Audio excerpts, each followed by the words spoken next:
What if a simple village girl heard a call that would change a kingdom forever?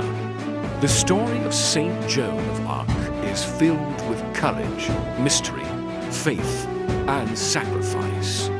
Before we begin, please like, subscribe, and share this video. It helps us continue bringing these powerful stories to life. And trust me, you won't want to miss what happens next. France was dying. The year was 1412. The long and brutal conflict known as the 100 Years' War had turned villages into ashes, fields into graveyards, and hope into a fading memory. English armies and their allies controlled vast territories.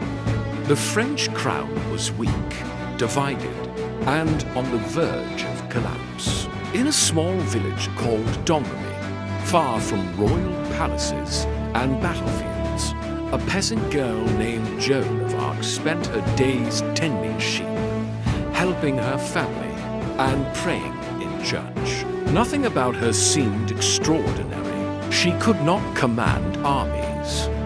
She was not a noble woman. She had never held a sword. Yet history was about to change because of her. As a child, Joan was deeply devoted to God. She often slipped away from her chores to pray. While others worried about harvests and war, Joan felt drawn towards something she could not explain. Then, at around 13 years old, it happened. One summer afternoon, while working near her father's garden, Joan saw a brilliant light. The air seemed to stand still. Then she heard a voice. At first, she was terrified. The voice spoke with authority and kindness. Over time, Joan became convinced that it belonged to heavenly messengers, including Saint Michael, Saint Catherine of Alexandria, and Saint Margaret of Antioch. The message was unbelievable. France would be saved. The rightful heir to the throne, the Dauphin Charles, must be crowned king. And she, an illiterate peasant girl, was chosen to help make it happen. Joan tried to ignore the voices. How could anyone believe her? She was young. She was poor. She was nobody. But the voices returned again and again. They urged her to be brave. They told her that God had a mission for her. Meanwhile, France's situation grew even worse. News of defeat spread across the kingdom. The strategic city of Orleans was under siege. If it fell, many believed France itself would fall. Joan could no longer remain silent. At 16, she made a shocking declaration. She would travel across a war-torn kingdom and speak directly to the future king. People laughed. Some called her mad. Others accused her of seeking attention. Yet Joan remained unshaken. With a determination that seemed far beyond her years, she left her village and began a dangerous journey through enemy territory. Bandits roamed the roads. English patrols watched the countryside. One wrong move could mean death, but Joan pressed forward. Night after night she rode through darkness, convinced that heaven itself guided her path. After weeks of travel, she finally arrived at the fortress city of Chinin, where the uncrowned prince resided. Inside the castle, powerful nobles prepared to mock the peasant girl who claimed to be sent by God. They expected entertainment. What they witnessed instead would leave them speechless, because Joan was about to reveal something she could not possibly know.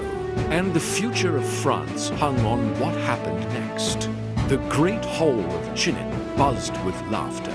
The Dauphin Charles had devised a test. If this peasant girl truly came from God, she should be able to recognize him. So he disguised himself among the crowd while another noble sat on the throne. Joan entered the room. She had never seen Charles before. Yet without hesitation, she walked past the false king, crossed the crowded hall, and knelt before the real Dauphin. Silence fell. The nobles exchanged uneasy glances. How had she known? What happened during their private conversation remains partly a mystery. But witnesses later said Joan revealed something so personal that Charles was deeply moved. For the first time in years, hope stirred within him. Still, many remained skeptical. Church officials questioned Joan extensively. They searched for signs of deception or heresy. Again and again she answered calmly. No contradiction could be found. Finally, permission was granted. Joan would accompany the army. She cut her hair short, dressed in armor, and mounted a horse.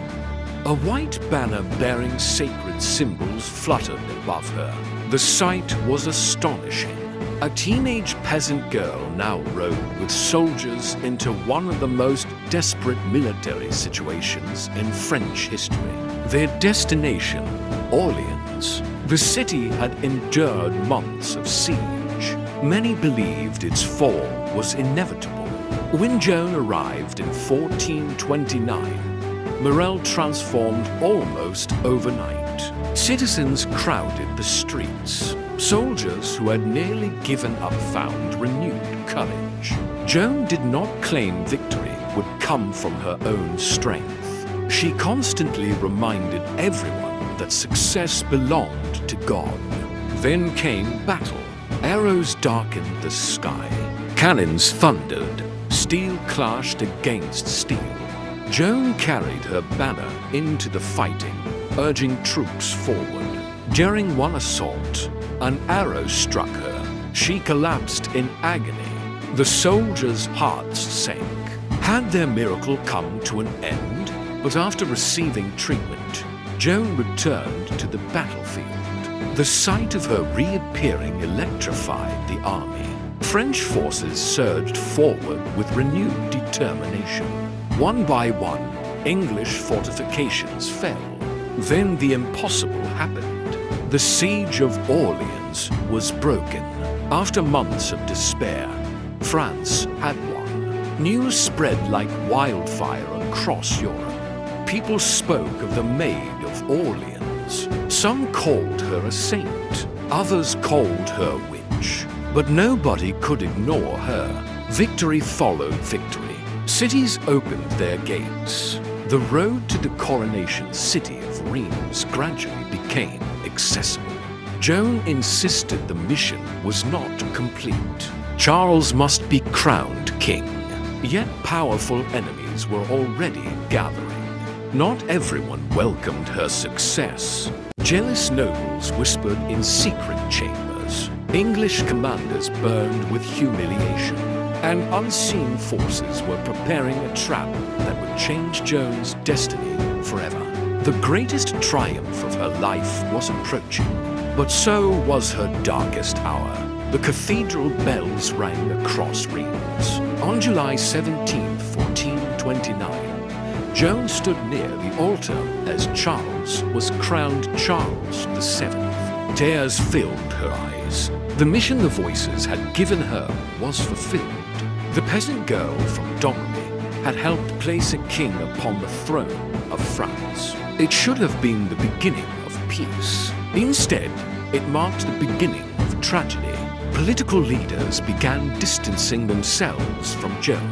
Military campaigns became more difficult. Support weakened.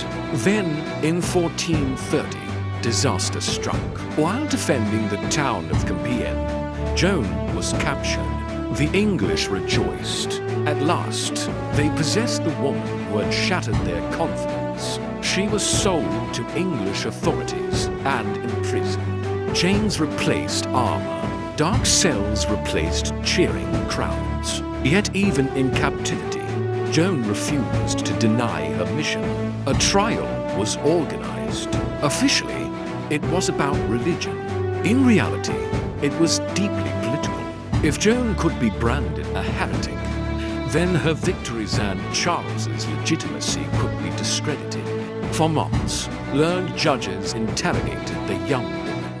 They expected confusion. Instead, they encountered remarkable intelligence and courage. Question after question came. Joan answered with calm precision. Her enemies grew frustrated. Unable to break her spirit, they eventually condemned her. The sentence was death. On May 30th, 1431, 19-year-old Joan was led to the marketplace in Rouen. A crowd gathered. Some mocked, others wept. As the flames were prepared, Joan asked for a cross. Witnesses later recalled her praying and calling upon Jesus. Then the fire was lit. The smoke rose into the sky. The young woman who had changed the course of a nation disappeared behind the flames. England believed it had destroyed a symbol. It had done the opposite. Years later, a new investigation overturned the verdict against her. She was officially declared innocent. Centuries passed. Her story only grew stronger. In 1920, Catholic Church canonized Joan as a saint. Today, Saint Joan of Arc remains one of history's most inspiring figures. A teenager stood before kings, armies, and judges with unwavering faith. She began as an unknown peasant girl. She died a condemned prisoner, yet her courage survived kingdoms, centuries, and fire itself. Because some flames consume, and some flames become light for generations to come. Courage in the midst of uncertainty, sacrifice, and sincere stand for what she felt was true and right. The end.